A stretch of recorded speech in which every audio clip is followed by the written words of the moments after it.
Ya son en punto, así que podemos ir empezando. Nuestra siguiente ponente es Lucien Nubi. Lucien es estudiante de doctorado en Filosofía, Epistemología y Ciencias Humanas en la Universidad de Cagliari, en Italia.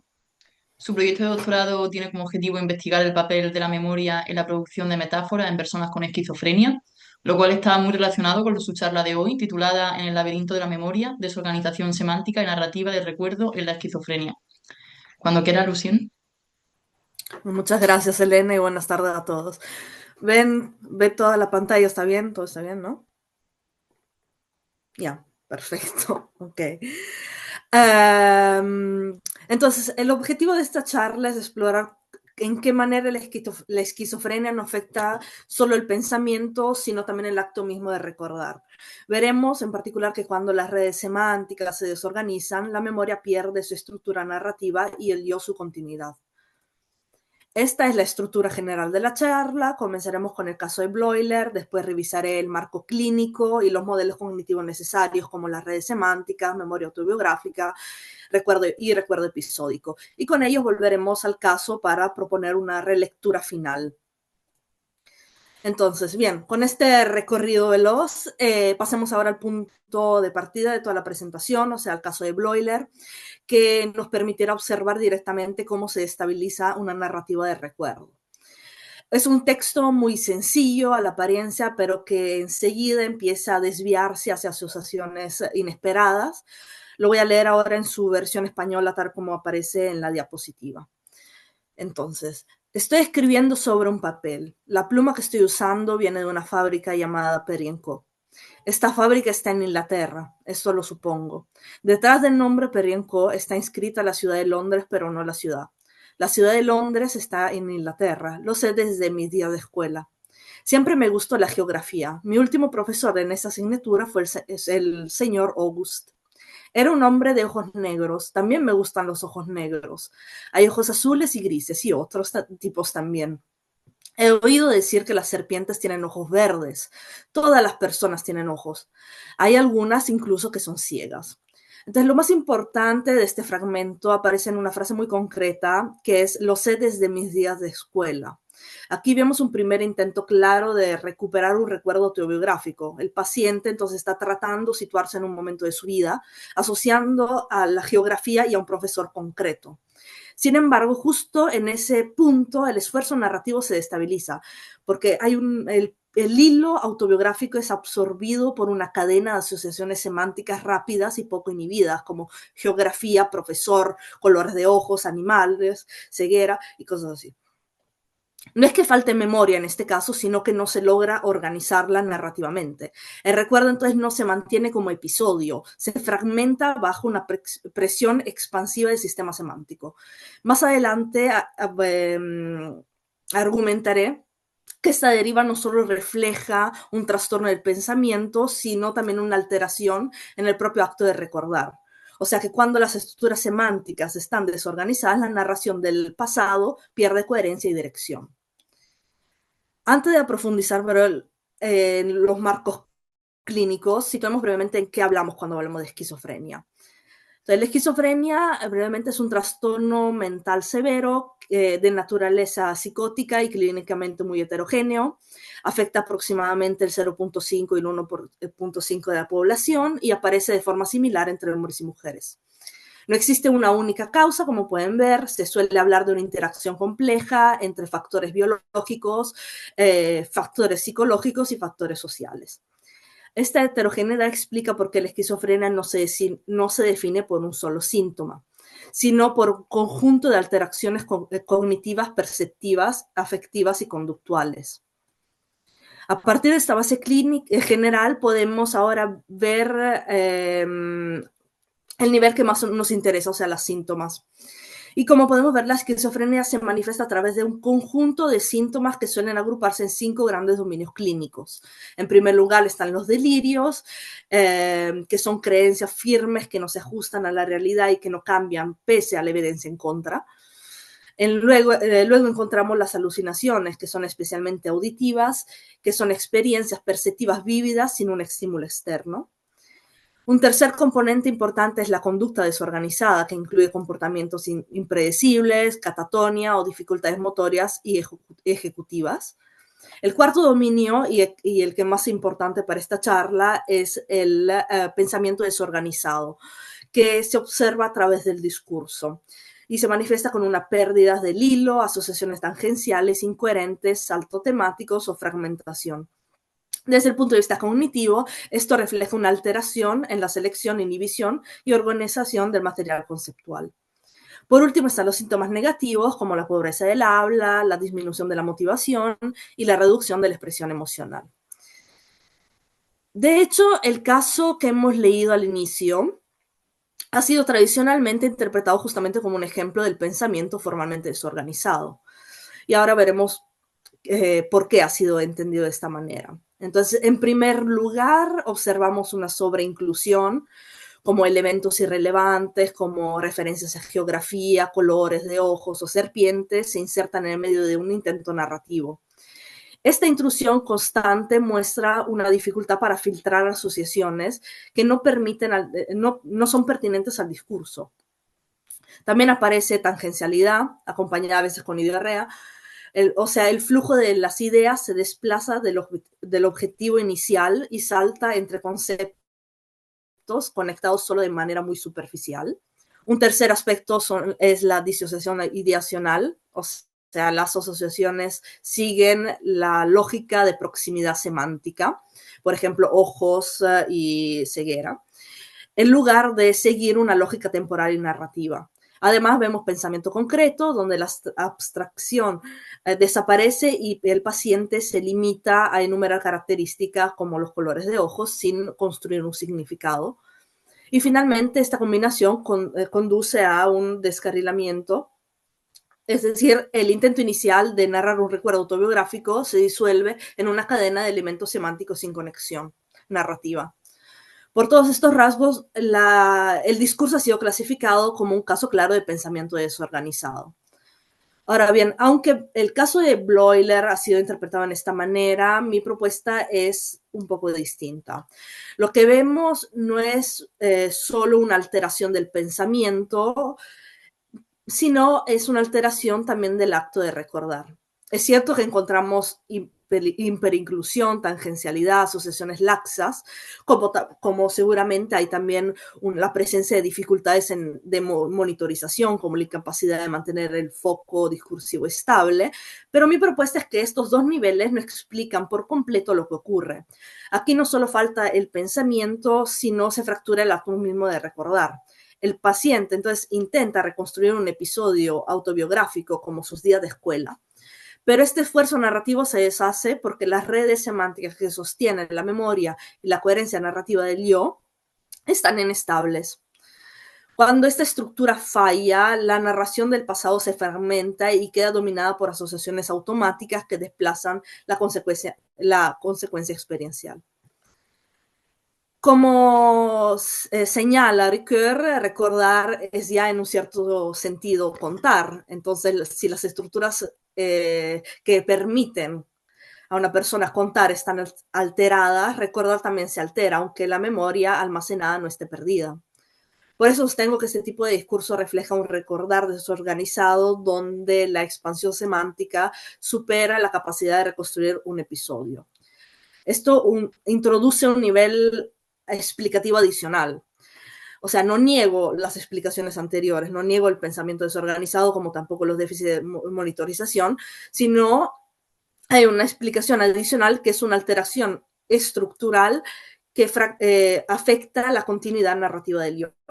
Algo que no se explica solo por el pensamiento desorganizado ni por los déficits de monitorización. Pero para entender antes por qué la reconstrucción de recuerdo puede destabilizarse, necesitamos examinar qué son las redes semánticas. Bueno, las redes semánticas son un modelo cognitivo que describe cómo se organiza el conocimiento conceptual. Cada concepto funciona como un nudo conectado a otros mediante relaciones de significado. Estas redes no son solo una mapa de significados, sino constituyen la estructura cognitiva que sostiene el lenguaje, la memoria y la coherencia discursiva. En otras palabras, nuestra capacidad de hablar, pensar, narrar, depende de la arquitectura relacional entre conceptos. Y esto es decisivo para el recuerdo, porque las redes semánticas proporcionan el marco conceptual que permite integrar detalles episódicos dispersos en una narración coherente. Además, la memoria episódica y la memoria semántica forman un sistema dinámico. Recordar, simular y comunicar experiencias depende de esta interacción continua entre conceptos y eventos. Para entender mejor, examinemos un ejemplo sencillo, consideremos este recuerdo, o sea, recuerdo un verano que pasé en Roma, visitamos el Coliseo y aún puedo sentir el calor del sol sobre la piedra. En aquel entonces leía un libro sobre los emperadores romanos. Hizo que todo el viaje se sintiera como una máquina del tiempo. Aquí la memoria episódica, o sea, la visita concreta a Roma, no parece aislada, se integra gracias a una estructura semántica previa. Por ejemplo, Roma, Coliseo, verano, libros, emperadores, son todos nudos conceptuales con significados previos. Y estos nudos están conectados por asociaciones ya establecidas, como Roma, historia antigua, Coliseo, anfiteatro, verano, calor. Y gracias a este andamiaje semántico, el episodio puede situarse, describirse y narrarse. O sea, hay un contexto, hay unas categorías lingüísticas, hay una estructura. Entonces, la narrativa autobiográfica emerge porque el sistema conceptual permite organizar la experiencia en una secuencia con sentido. Ahora vemos cómo las redes semánticas, ahora que hemos visto qué son las redes semánticas, el siguiente paso es entender cómo este material conceptual se organiza dentro del yo. Y cómo el yo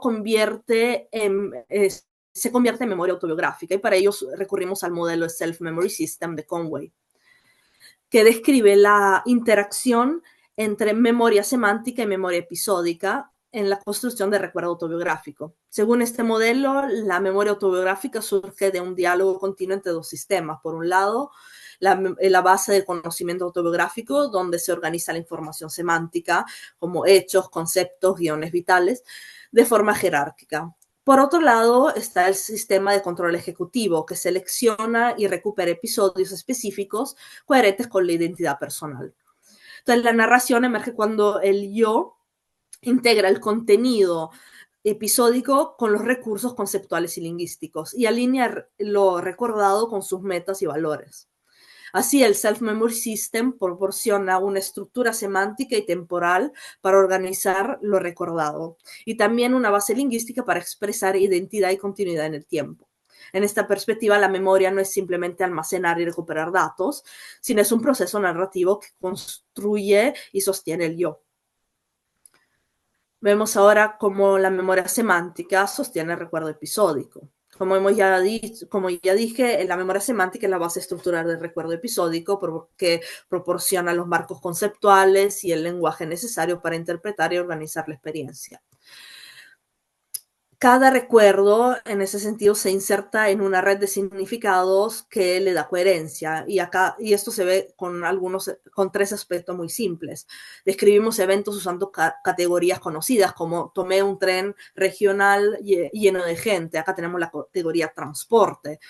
Y también organizamos la experiencia mediante guiones, como estamos al restaurante, pedimos y llegó el vino, entonces el guión de la cena. Además, integramos tiempo, espacio y emociones, como en el ejemplo de era una tarde fría, entré en un café pequeño y me sentí a salvo. Y todo esto nos permite entender, todo esta es la base para entender qué ocurre cuando este tipo de estructura se vuelve inestable, como pasa en la esquizofrenia. Como ya he dicho, recordar no es un acto aislado, sino un proceso guiado por marcos semánticos, y cuando estos marcos se vuelven inestables, como la esquizofrenia, la memoria pierde su capacidad de articular la experiencia. Los recuerdos no desaparecen, permanecen, pero aparecen como fragmentos sin trama ni causalidad, sin un hilo que los convierte en una historia coherente. Y este punto será crucial cuando volvamos al caso de Bloiler. Pero antes es mejor, vamos a ver en específico cuáles son los déficits que la literatura ha encontrado a nivel de memoria en la esquizofrenia, empezando por los déficits de memoria episódica. Entonces, en la esquizofrenia observamos déficits marcados en la memoria episódica. En este caso, no solo cuesta recuperar eventos específicos, sino también situarlos en un marco temporal y espacial coherente. Los recuerdos pierden riqueza de detalles, vividez y conexión subjetiva con la experiencia. Estos déficits se relacionan con alteraciones en los circuitos hipocampo prefrontales, con una reducción de la conciencia autonoética, es decir, la capacidad de sentirse ubicado en un tiempo propio, y con una ruptura en la integración entre la información semántica y episódica. Y este deterioro crea la base frágil para la reconstrucción narrativa del pasado. Entonces, estas dificultades no quedan solo en el plano cognitivo, pero tienen consecuencias también de cómo las personas narran o intentan narrar su propia experiencia. Cuando la memoria está afectada, episódica está afectada, la narrativa autobiográfica pierde coherencia, especificidad y continuidad. Se vuelve difícil construir una historia ordenada, una secuencia con inicio, desarrollo, consecuencia, y esto debilita la identidad narrativa y también la capacidad de proyectarse hacia el futuro, que depende de imaginar eventos con la misma arquitectura de los recuerdos. Un ejemplo clásico es este que está en la diapositiva, que voy a leer. Realmente disfruté algunas comunidades y lo intenté. Y al día siguiente, cuando salía, ¿sabes? Tomé el control como me puse un lejía en el cabello en California. Mi compañera de cuarto era de Chicago y asistía al colegio comunitario. Y vivíamos en la YMCA, así que ella quería ponerme un peróxido en el cabello.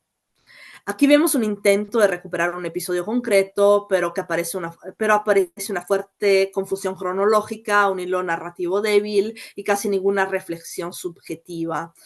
Y la evocación se interrumpe por asociaciones semánticas que emergen sin control narrativo, fragmentando así la secuencia de recuerdo.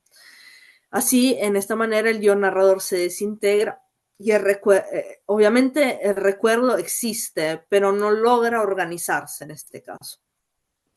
Ahora me pasamos a la memoria semántica, que como ya he dicho antes, funciona como una red flexible que conecta conceptos y categorías, permitiendo en esta manera que nuestro pensamiento y nuestro discurso mantengan una coherencia. En la esquizofrenia, estas redes aparecen desorganizadas, afectando la selección del significado y el control del contexto. Vemos tres tipos de alteraciones centrales en la esquizofrenia, que son la hiperasociación o hyperpriming, o sea, una activación excesiva que conecta conceptos distantes, generando cadenas asociativas como perro, Dios, juicio.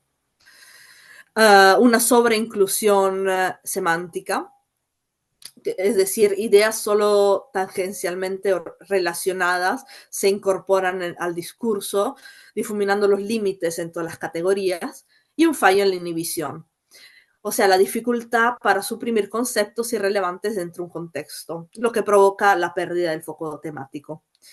Estas alteraciones no afectan solo el pensamiento, sino también, obviamente, la forma en la que la persona reconstruye sus recuerdos.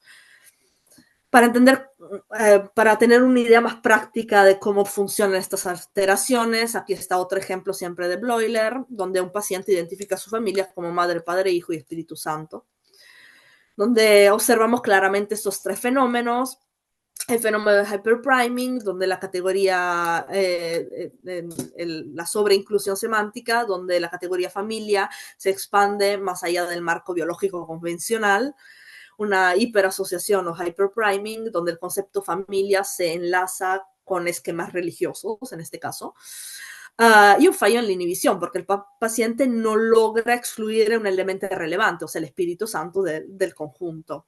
Y este tipo de desorganización semántica altera los límites conceptuales y distorsiona el control asociativo tanto en el pensamiento como en la reconstrucción de un recuerdo. Es el mismo patrón que vemos en el caso de Bloiler. Y ahora vamos a pasar volver a leerlo nuevamente, fragmento por fragmento, para ver en manera específica cómo la narrativa se desintegra. Empezamos por la primera parte. Estoy escribiendo sobre un papel. La pluma que estoy usando proviene de una fábrica llamada Perry & Co. Esta fábrica está en Inglaterra, lo supongo. Detrás del nombre Perry & Co. está inscrita la ciudad de Londres, pero no la ciudad.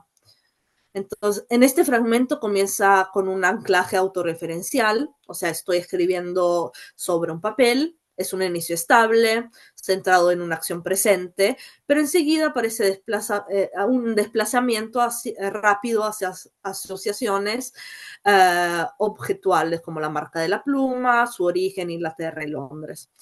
Este cambio muestra como el foco experiencial del sujeto, o sea, la acción del escribir, está sustituido por una expansión semántica. Una nota es también que surge también una confusión entre el signo y el referente, o sea, Londres está inscrita pero no la ciudad. Entonces aquí vemos otro patrón clave, o sea que la semántica empieza a dominar un poco la narración. Vemos el siguiente fragmento donde aparece explícitamente el intento de recordar. La ciudad de Londres está en Inglaterra, lo sé desde mis días de escuela, entonces siempre me gustó la geografía. Mi último profesor de esta materia fue el profesor August, era un hombre con ojos negros. Entonces aquí surge por primera vez la dimensión autobiográfica, o sea, el sujeto intenta recuperar un episodio personal, sus días de escuela, y sin embargo, este intento no se consolida narrativamente. O sea, el paso de Londres está en Inglaterra a mis días de escuela no introduce una escena, ni un momento concreto, ni una perspectiva en primera persona. Es un salto puramente asociativo, sin marco temporal ni situacional que sostenga el recuerdo. Hay también una hiperactivación semántica que desvía el proceso de evocación, o sea, Inglaterra, geografía, profesor, ojos. El resultado es una interferencia semántica, o sea, la intención de recordar sus días de escuela se disuelve en una cadena asociativa. Entonces, este es el momento exacto en el que recordar como acción cognitiva es desplazado por una dinámica de significado. El fragmento final muestra el colapso definitivo de este intento, porque leyendo también me gustan los ojos negros, también hay ojos azules y grises y otros tipos. He oído decir que las serpientes tienen ojos verdes, todas las personas tienen ojos, hay algunas también que son ciegas. Aquí el discurso pasa por completo de recuerdo a una enumeración asociativa. Ya no hay en escena, ni tiempo, ni identidad, solo una red de conceptos activados a cascada. Observamos una sobreinclusión semántica y una inhibición fallada, una expansión del campo conceptual sin control contextual. Lo que era una lección, un recuerdo, una lección de geografía, termina convertido en una lista perceptual de ojos, colores, serpientes, ceguera. O sea, es el colapso narrativo total, donde la narración cede ante la fuerza expansiva del sistema semántico. El caso de Bloiler entonces no muestra solo un trastorno del pensamiento, sino revela una fractura en el acto de recordar, donde el sujeto intenta reconstruir una experiencia pasada, pero la narración colapsa bajo una expansión semántica. La hiperactivación asociativa y el fallo de la inhibición impiden organizar el recuerdo en una secuencia con sentido. No hay ausencia de memoria, pero es importante recordar que no hay ausencia de memoria. Lo que hay es una memoria invadida por asociaciones automáticas, sin coherencia temporal ni causal. Desde la perspectiva del Self-Memory System, esto implica una pérdida de la coherencia autobiográfica, donde el yo narrador ya no consigue situarse en un tiempo vívido. Entonces, cuando la estructura semántica se desorganiza, la memoria deja de narrar y empieza a asociar. O sea, el significado domina sobre la experiencia. Entonces, para cerrar mi presentación, quiero sintetizar lo que este recorrido nos permite comprender. O sea, que la esquizofrenia nos muestra cómo la coherencia narrativa depende de la estabilidad de las estructuras semánticas que organizan el pensamiento, el lenguaje y la memoria. Cuando estas redes están desorganizadas, el acto de recordar pierde su forma y la narración deja de reconstruir una experiencia y se dispersa en asociaciones sueltas. Este enfoque no niega los déficits de monitorización o de control ejecutivo o la presencia de un pensamiento formalmente desorganizado, pero lo sitúa dentro de un problema estructural un poquito más profundo, o sea, una fractura en la arquitectura semántica que impide integrar significado, tiempo y autoconsciencia. El discurso entonces fragmentado no es solo una alteración del lenguaje, sino una manifestación visible de un proceso cognitivo desintegrado, donde memoria y lenguaje ya no sostienen la continuidad del yo. El resultado no es la ausencia de estos recuerdos, no hay falta de memoria en la esquizofrenia, sino una memoria sin estructura, donde la experiencia se desarticula y el sujeto se desvincula de su propio tiempo. Y con esto, muchas gracias.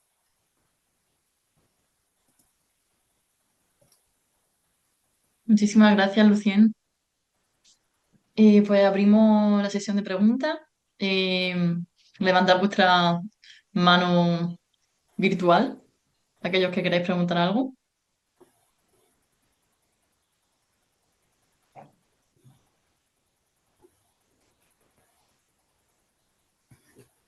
Marino. Sí, no sé si Marcela no estaba antes, pero bueno.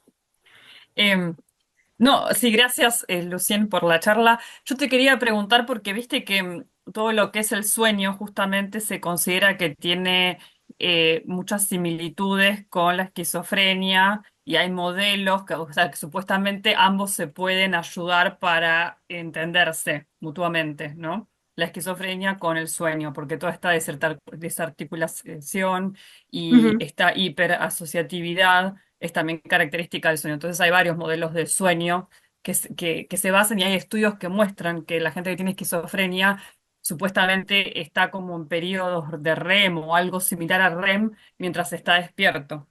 Entonces, lo que yo te quería preguntar es qué opinás vos sobre esta similitud, sobre todo porque, digamos, esto de la hiperasociatividad parecería algo que es también característico del sueño, sin lugar a dudas.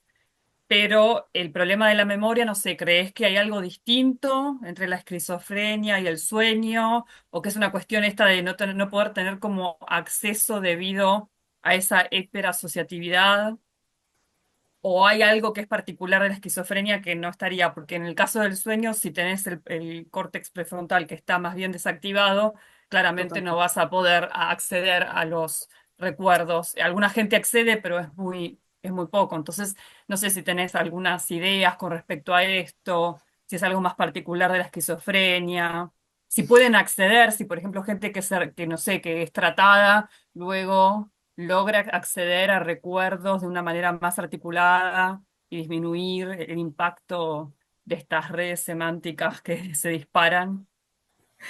Muchas gracias, Marina. Entonces, sinceramente no sé mucho de la similitud entre sueño y esquizofrenia y muchas gracias por esto porque quiero profundizarlo seguramente.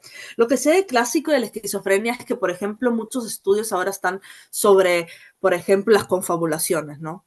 Entonces, la cosa típica de la esquizofrenia es que muchos estudios ahora están diciendo que no es una cosa solo de cómo se activan estas redes mientras están recordando, sino es la estructura misma de la memoria de estas redes que está en alguna manera desorganizada. O sea que es también un proceso de encoding desorganizado, que yo aún no he profundizado porque me he focalizado mayormente en la parte de producción, ¿no?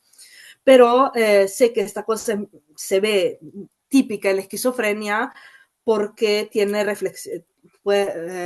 consecuencias, por ejemplo, también en la producción del lenguaje. Yo, por ejemplo, me estoy concentrando en metáforas, que son un tipo de lenguaje creativo, y estas hiperasociaciones se ha visto que en la esquizofrenia producen más asociaciones, metáforas nuevas, por ejemplo, ¿no? Entonces hay unas asociaciones, una facilitación en las asociaciones, pero que no tienen una, una fuerte conexión al contexto. Entonces no sé si esto puede en alguna manera hacer una diferencia con con el sueño eh, en personas sanas, sin trastornos mentales. No sé bien, pero me gustaría leer más si tienes un artículo, un paper para aconsejarme de esto, me gustaría mucho, mucho ver. Sí, cómo no te puedo pasar algo, sí. Y Muchas claro, lo que pasa es gracias. si fuese codificación, hago este comentario y ya termino. Si fuese un problema de codificación, entonces sería distinto el caso del Uh sueño, que es -huh, que el cerebro está en cierto estado que no permite el acceso, pero los recuerdos están disponibles. Eso sería como, uh -huh. a ver. Gracias por la intervención, Marina. Marcela. Sí, eh, yo tengo dos cosas que me gustaría platicar contigo. Ahí te va la primera, a ver si puedo ser lo suficientemente clara con lo que quiero expresar. Pero bueno, no sé si tú estás familiarizada. Supongo que sí, porque estás en Italia. Italia ha sido uno de los epicentros de algo que se conoce como el movimiento antipsiquiatría, ¿no? Mm, Entonces, desde la antipsiquiatría, y no solo desde este movimiento de psiquiatras, sino también del propio activismo que se tiene por a lo que se consideran como sobrevivientes de la psiquiatría, ¿no? Siempre se ha como defendido la idea por los mismos pacientes, que eso a mí me parece es lo más importante. No voy a decir pacientes, personas diagnosticadas, porque uh vaya, -huh, podríamos dialogar mucho sobre la esquizofrenia, ¿no? Sobre las personas diagnosticadas y tratadas, que no toda psicosis necesita ser narrada, ¿no? mm, Muchas de las personas diagnosticadas, a través de todas estas experiencias que no son discursivas, que son simbólicas, que son sensoriales, incluso que ellas las consideran hasta espirituales, es que le logran dar sentido a su experiencia cotidiana y también al mundo. Entonces, como que un poco la idea que ellos defienden, o ellos defienden, es que la psicosis, que es como sabemos una de las características más importantes de la esquizofrenia, no solo es patológico, sino que tiene una capacidad creativa, uh perceptual, -huh, enactiva, cognitiva, que no se puede reducir solamente a un marco narrativo, ¿no? uh -huh. Entendido desde todo esto que tú nos has contado. Y que además, vaya, también es algo muy político porque lo que estas personas defienden es que siempre la narrativa es utilizada en su contra, ¿no? Como una estrategia de control que tiene la propia psiquiatría, dado que se espera que esa persona que va a ser diagnosticada se le exige que tenga que producir estas historias, estas memorias episódicas, Totalmente. autobiográficas coherentes para poder precisamente ejecutar y llevar a cabo el mismo diagnóstico y el tratamiento psiquiátrico, ¿no? Entonces, bueno, tú estudiando como precisamente esta cuestión de la memoria semántica en la esquizofrenia, esa sería la primera. ¿Qué piensas al respecto, pues, de todo lo que se dice del otro lado, ¿no? Que a mí me parece, pues, es de donde deberíamos empezar a explicar este tipo de fenómenos. Bueno, muchísimas gracias, Marcela. Y bueno, la primera cosa que quiero poner en claro es que esta charla está dentro de un proyecto más grande que es supuestamente sobre esquizofrenia y injusticia epistémica. Entonces, algo conectado con lo que tú hablaste antes. Y lo que he visto de la literatura, entonces, estoy muy de acuerdo con tu, tu comentario, sobre todo porque una cosa que he visto bastante en la literatura es el hecho que necesitan buscar lo patológico de todo el discurso, ¿no? Entonces también el hecho que, por ejemplo, todos los discursos los ponen como bajo la etiqueta de formal thought disorder y cosas así. Lo que yo quería decir con mi charla era más que todo que parece, de lo que yo he visto, por lo menos, que los casos que han sido presentados en la literatura clásica casi siempre se habla de lenguaje, entonces como que no hay un control sobre un lenguaje y basta, o sea, como que no hay nada más allá de eso. Entonces lo que yo digo es, pensamos también algo sobre el sujeto, cómo se siente mientras está narrando, dónde se coloca mientras está narrando, ¿no? Entonces, por eso quería la dimensión de la memoria. Pero también lo que dices tú, que no todas las narraciones, no todas las psicosis necesitan narraciones, ¿no? Sobre esto estoy totalmente de acuerdo. Lo que yo hago es examinar casos específicos, pero es también verdad que no son... no sé cómo explicarme. No, lo que quiero decir es que, por ejemplo, no necesitan narraciones como contar en la silla de los psicólogos mi vida y cosas así, pero al mismo tiempo, por ejemplo, yo estoy profundizando los casos de la metáfora, que es una cosa que usan bastante para expresar las psicosis a nivel de lenguaje, son la metáfora, que es un instrumento narrativo. Entonces no hay una narración, quizás no siempre hay una narración como reconstrucción del pasado, de lo que uno ha vivido, la experiencia, pero hay una narración en el sentido de usar como decir, un proceso cognitivo de creación narrativa, como es la metáfora, para expresar lo que la psicosis está causando. Obviamente yo me baso sobre todo sobre casos clínicos, reportajes y cosas así. Entonces, seguramente, siendo la esquizofrenia un espectro, no todas las personas con esquizofrenia son iguales, no todas las personas con esquizofrenia producen la misma cosa. Como no todos presentan problemas en la memoria, no todos presentan formato disorder, obviamente hablamos de casos específicos que no van hipergeneralizados, absolutamente, pero es cuando se analizan estos casos, lo que yo digo es, pongamos atención no solo a la base lingüística, ¿no? No solo a lo que uno escucha y dice, es incoherente, vemos también lo que puede haber más allá, que lo que he visto es que, por ejemplo, en el DSM de problemas de memoria no se habla. Y esta cosa me parece un poco extraña, o sea, digo, ok, pero hay toda la parte del self-memory, o sea, hay toda una parte de cómo la persona se está sintiendo, cómo se coloca en su mismo tiempo, que no estamos evaluando, no estamos considerando, decimos, ok, la etiqueta es formato disorder, hablas mal, hay tangencialidad, hay problemas en las redes, ya, chao, basta. Lo que yo digo es, pongamos atención cuando vemos que hay una intención de parte del sujeto, si hay esta intención de autonarrarse, veamos esta narración que nos está diciendo. No sé, probablemente no te he respuesto mínimamente a lo que me has dicho, pero... No, yo sé que por eso también, o sea, híjole, es que es algo bien profundo de analizar todas esas cosas, ¿no? Y bueno, o sea, de esto, precisamente que mencionas que es un proyecto más grande que se enmarca como en esto de la justicia epistémica, pues quizá lo que yo les podría como decir como sugerencia es que primero podrían empezar por cuestionarse si existe algo a lo cual le podemos llamar esquizofrenia.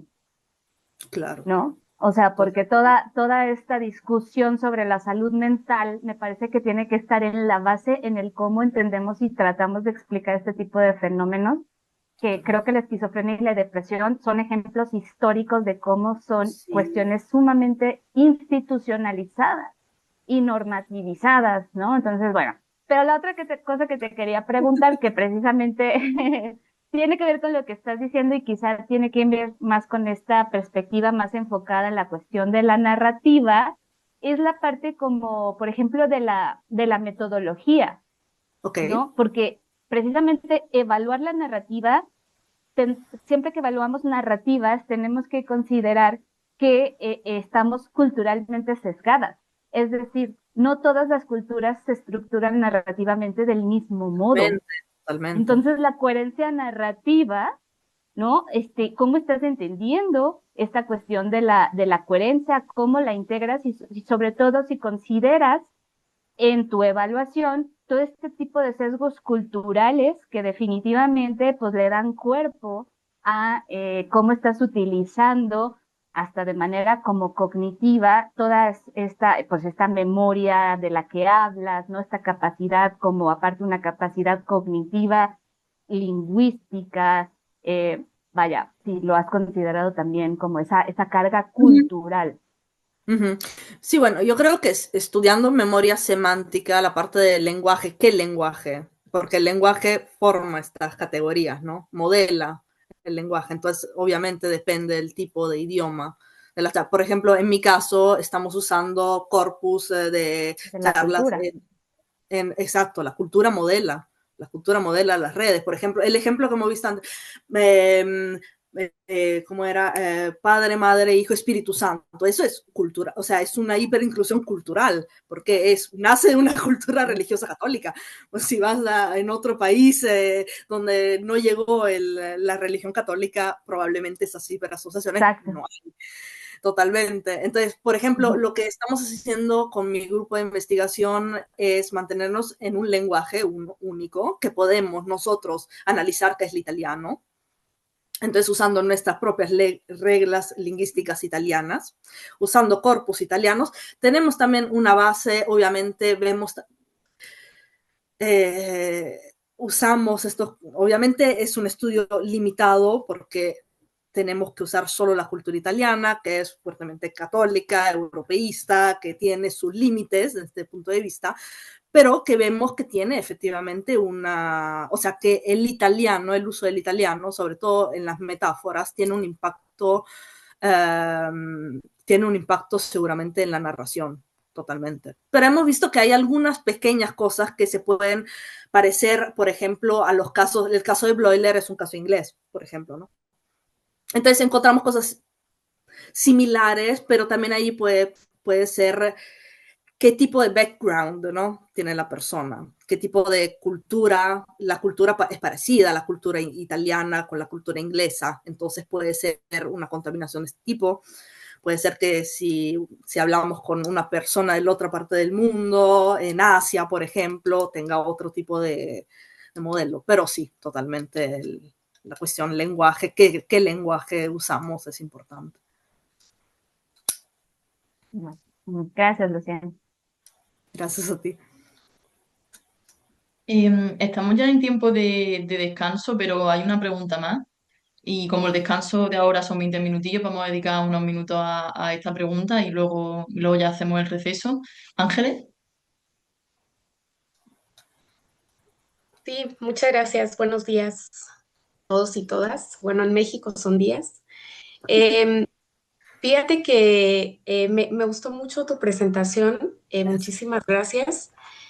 Y fíjate que cuando hablabas de memoria episódica, autobiográfica en temas de esquizofrenia, inmediatamente recordé a mi paciente con traumatismo cráneoencefálico y que una de las secuelas precisamente pues es respecto a este tipo de memoria o memorias, vaya. Y entonces pensé, ¿no? Reflexioné si tú has, o dentro de tu línea de investigación, pues has identificado, ¿no?, estos patrones de alteración en esta memoria episódica y autobiográfica en comparación con otro grupo, ¿no?, que quizá tiene condiciones neurológicas quizá distintas, pero que a su vez se asemejan, ¿no? O sea, te digo, yo pensando en este paciente con unas características bien similares a lo que tú describes en cuestión de memoria. Y entonces quería preguntarte esto, ¿no? Precisamente, pues estas diferencias, ¿no?, en mecanismos neurocognitivos que están afectados en otros grupos. En este caso yo hablo de personas con traumatismos craneoencefálicos y que comparten, ¿no?, estas características de lo que tú describes de personas con esquizofrenia, y también cuáles son las implicaciones, ¿no?, funcionales en la vida diaria, si es que digo, tú has reflexionado acerca de estas diferencias o se ha visto. Y bueno, nada más eso, para no alargarlo. Gracias.